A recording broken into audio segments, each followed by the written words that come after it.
Welcome to today's edition of Layoff and Employment News by Employment Boost.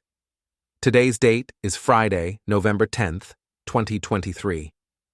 If you are an individual affected by a layoff, or if you are a company facing a reduction in force, click the link above now or in the description box below for more information about our firm's outplacement support services and how we can help you as an individual land on your feet faster and get into a new job as quickly as possible, or as an organization, how we can smooth the layoff process and assist with your reduction in force.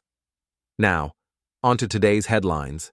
In its Q3 earnings report that was published yesterday, game development software company Unity announced that it will likely be implementing layoffs as part of broader cost savings initiatives in the near future.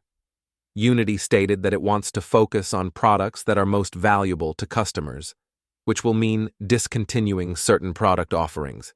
In addition to the reduction in workforce, Unity has said they also want to reduce their office footprint.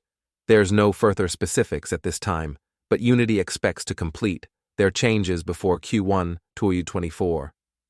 GeoMedia announced yesterday that they are shutting down Jezebel, the feminist-focused news and opinion website.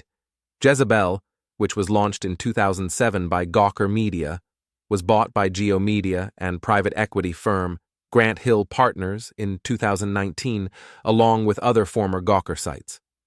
As part of the shuttering, 23 editorial staffers at Jezebel will be let go. GeoMedia tried to sell Jezebel over the past few months, but could not find a buyer willing to meet their needs. Former and current staffers have posted their displeasure about the news on social media, with larger concerns also surfacing regarding the ad-supported media model writ large. Finally, returning to the media and news industry, Vice Media has shut down several shows and laid off dozens of staffers.